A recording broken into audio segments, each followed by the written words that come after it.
Bonjour à tous et bienvenue dans cette nouvelle vidéo. Aujourd'hui, je voudrais vous donner un conseil particulier.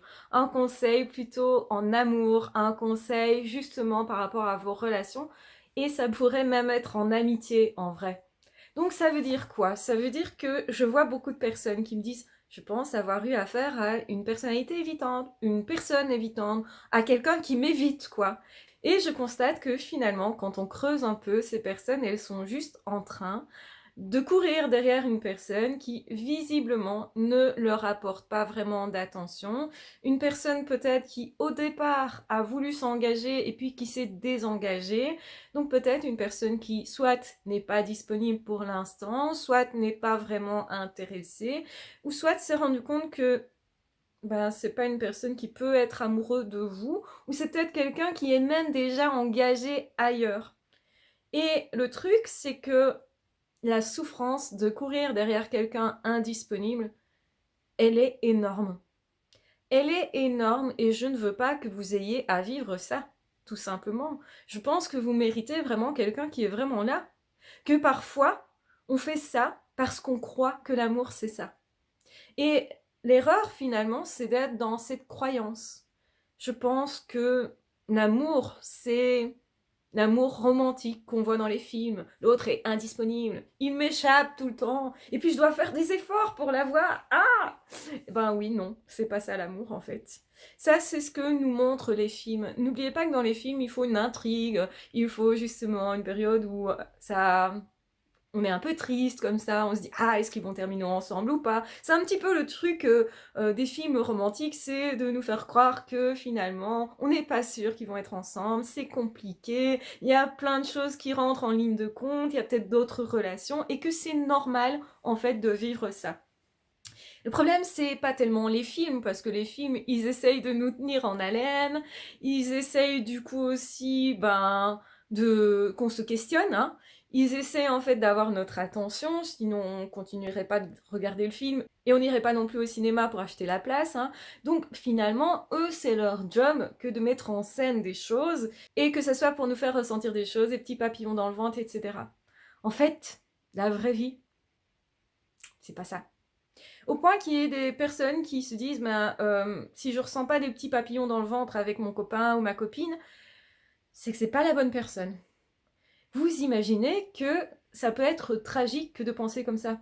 Parce que peut-être vous êtes justement en couple avec quelqu'un, la personne, elle vous contacte et on va boire un verre. Généralement, ça commence comme ça. Ou on fait une activité ensemble, on est peut-être dans le même club de sport, on fait un truc ensemble, on se parle, on se voit plusieurs fois, on détermine qu'on a envie de se revoir, on prend son téléphone et hop, on contacte l'autre par les réseaux ou simplement par un coup de fil et on dit voilà, on se retrouve tel endroit, telle place et puis ça évolue et ça évolue.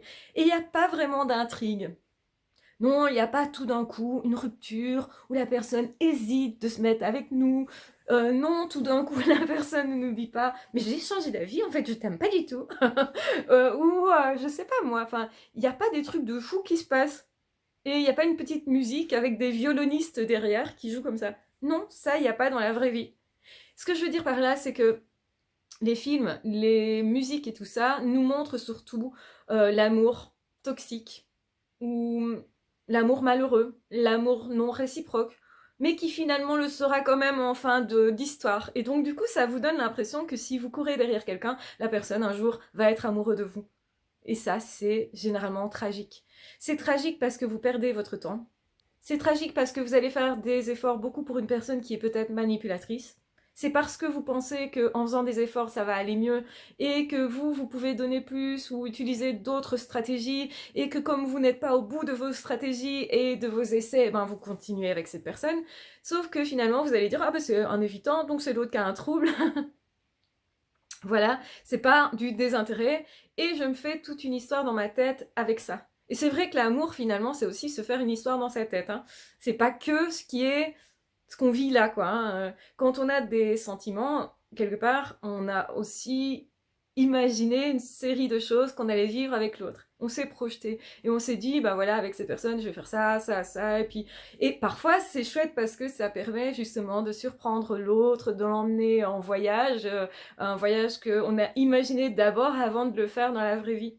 Mais en réalité, l'autre, quand c'est une relation saine, tout va être facile ou plus facile que ce qu'on imagine. Et il y a des personnes qui vont courir uniquement après des relations difficiles, après une sorte de symbiose aussi. Donc une personne qui va directement se coller, vous en faire des tonnes, vous faire genre je suis un grand chevalier machin, et moi je suis une grande princesse, hein, qui te donne des ordres peut-être, ça peut être ça.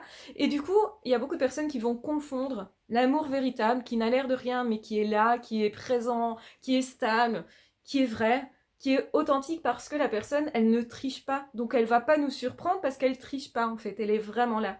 Et quelqu'un qui au contraire ne sait pas où il en est, complètement perdu, peut-être pas vraiment intéressé, n'a pas envie de s'engager, ben cette personne-là, elle va vous faire courir. Et encore pire si c'est quelqu'un qui est toxique et qui volontairement en fait va jouer avec vous.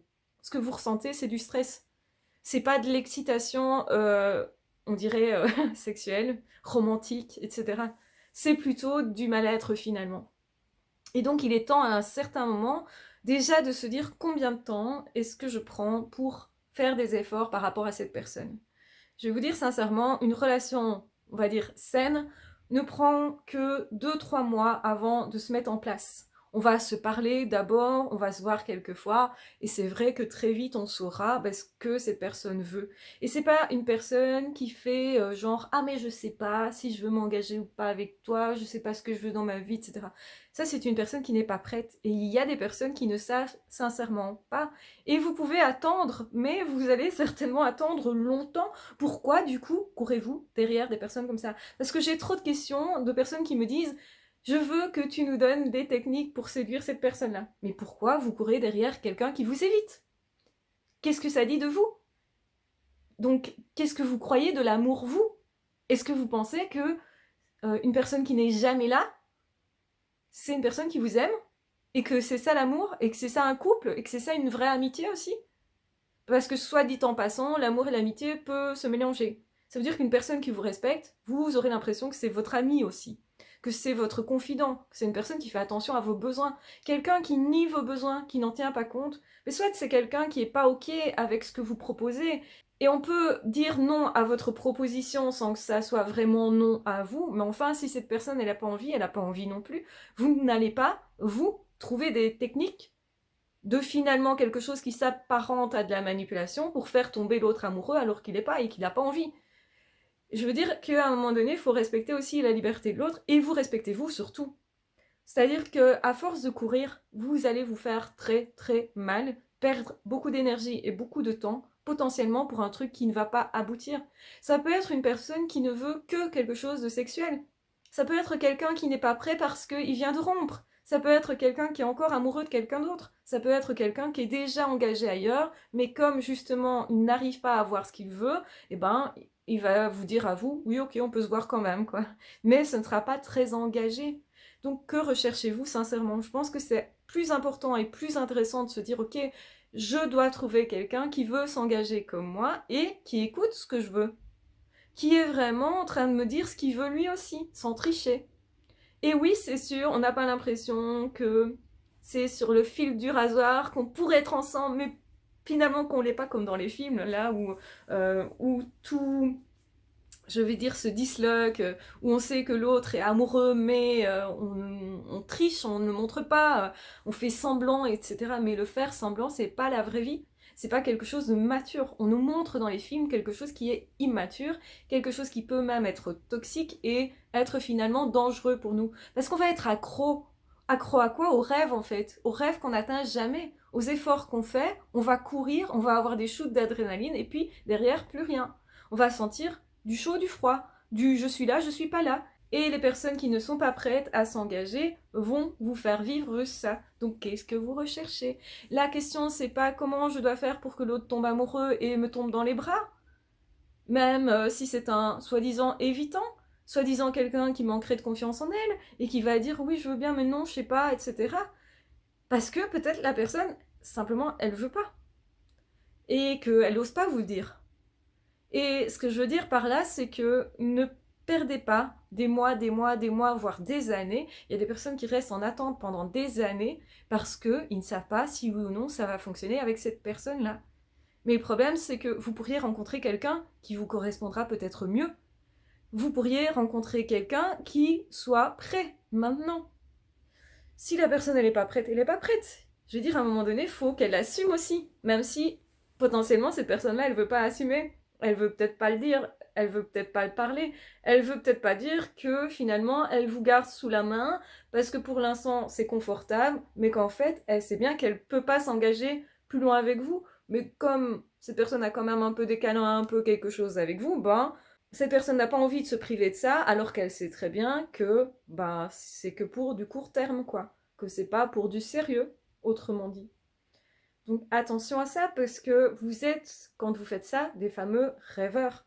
Et je sais qu'il y a beaucoup d'HP qui sont des rêveurs, justement. Et c'est un petit peu dommage. Un petit peu dommage parce que vous méritez autre chose que des miettes.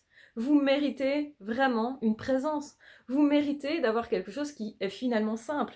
Et le problème aussi, c'est que vous risquez de douter du fait que votre couple, c'est un beau couple, parce que à côté, vous vous dites ah, j'ai pas les papillons dans le ventre. Ben non, vous n'êtes pas angoissé. Cette personne, elle est fiable, donc vous n'êtes pas angoissé. Vous n'êtes pas tout le temps en train de vous questionner ah, est-ce que cette personne va accepter ou pas. Et certains vont même jusqu'à dire finalement cette personne-là elle est trop gentille, hein, j'ai pas les papillons dans le ventre, hein.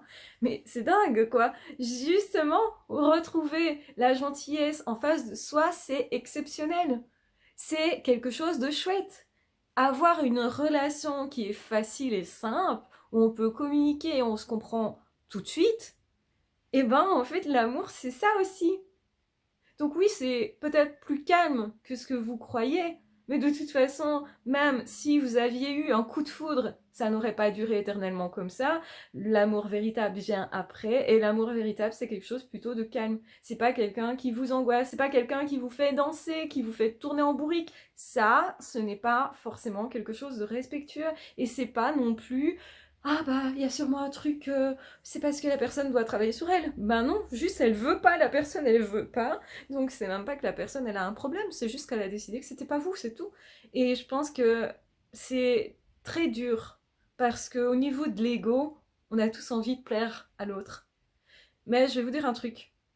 Moi, j'ai déjà été larguée pas mal de fois quand même. Et j'ai eu des personnes qui m'ont intéressée, mais il n'y avait pas de retour. Ils n'étaient pas amoureux de moi, autrement dit. Donc ça veut dire que ça arrive à tout le monde. Et c'est vrai qu'on a notre ego qui est là et qui nous dit ah non, essaye encore, c'est pas possible que ces personnes elles t'aiment pas. Mais peut-être que ces personnes elles vous voient pas, en fait. Elles vous voient pas sincèrement. Elles voient pas sincèrement vos qualités. Peut-être parce que cette personne elle a un côté un peu aveugle finalement. Ou que cette personne elle cherche autre chose, tout simplement. Et je pense que c'est important que vous soyez en train de vous dire mais si je m'aime sincèrement moi, je me dois de choisir quelqu'un qui est vraiment là, qui ne me donne pas que des miettes, qui est vraiment présent, et quelqu'un qui peut me rendre paisible. On n'a pas besoin d'être stressé tout le temps en amour. Si vous êtes toujours en train de faire des efforts pour que cette relation ne s'écroule pas, il y a peu de chances que ça soit du véritable amour en fait. Vous pouvez vivre ça pendant un petit laps de temps, pendant des périodes de crise, mais si vous vivez ça tout le temps, il y a quelque chose qui ne va pas. Et peut-être que la raison, c'est que l'autre n'a pas une maturité suffisante, justement, pour être en couple. Ou que l'autre a des peurs, effectivement. Mais dans tous les cas, ce n'est pas à vous à réparer l'autre, à enlever ses peurs, etc. Bien sûr qu'on ne fait pas confiance tout de suite quand on est en relation. Mais généralement, comme je vous l'ai dit, en 2-3 mois, on devrait pouvoir faire confiance parce que l'autre nous a normalement prouvé qu'il était digne de confiance, justement. Et tout s'installe au tout début.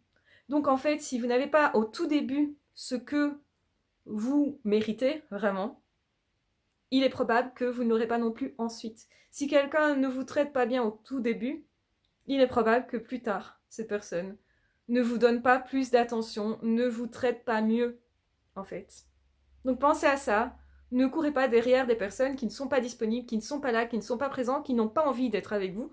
Pour X raisons, ça ne veut pas dire que vous êtes mauvais, que vous êtes nul, que vous n'êtes pas séduisant. Ça veut juste dire que vous aurez d'autres occasions avec d'autres personnes et que ce serait dommage de vous en priver, tout simplement.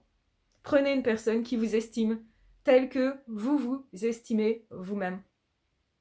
C'est important. Donc quand on a confiance en soi, on s'oriente vers des personnes qui vont nous octroyer justement ce qu'on mérite vraiment. Donc c'est important du coup de renforcer ce que vous pensez de vous et de vous dire oui, je mérite ce qu'il y a de meilleur, je mérite d'être heureux, je mérite d'être en couple avec quelqu'un de chouette pour moi, mais cette personne, elle n'est pas obligée de me stimuler tout le temps ou de me donner des papillons dans le ventre. Cette personne, si elle est vraiment là, ça me sera suffisant. L'amour est quelque chose de plutôt calme et de paisible. Donc si cette personne vous apporte de la paix, une stabilité, eh bien, c'est déjà pas mal en fait. Ne croyez pas que l'amour, ce sont des feux d'artifice tout le temps. Il peut y en avoir, mais ça ne sera pas tout le temps. Et c'est tout à fait normal qu'à certains moments, ça soit calme. Ça ne veut pas dire que vous n'êtes pas amoureux. Ça veut dire que simplement, vous avez pris votre vitesse de croisière avec cette personne-là et que cette personne, elle est déjà en train de vous apporter sa confiance, elle est déjà fiable et que du coup, vous pouvez partager avec l'autre en toute simplicité et en toute facilité. Quelqu'un qui vous aime se montrera accessible et disponible. Et c'est très important de ne pas oublier ça parce que peut-être que vous avez connu dans votre famille ou que vous avez associé justement l'amour à autre chose, peut-être justement à quelque chose de pas calme ou de pas sain, finalement de toxique. Et que c'est peut-être pour ça que finalement vous n'entrez pas ou vous ne vous orientez pas vers des personnes qui sont saines pour vous. Et je pense que c'est important de comprendre ça pour être épanoui en amour et même en amitié d'ailleurs. Donc, je vous embrasse bien fort, je vous aime très fort, prenez bien soin de vous et on se retrouvera très vite dans d'autres audios ou dans d'autres vidéos. Donc, ne courez pas éternellement derrière des personnes qui se montrent indisponibles. C'est vraiment la conclusion de cette vidéo. Prenez bien soin de vous et prendre soin de vous, c'est vous estimer à votre juste valeur. Et vous estimer à votre juste valeur, c'est estimer que vous méritez quelqu'un qui est présent pour vous. Ah, ciao, bye bye!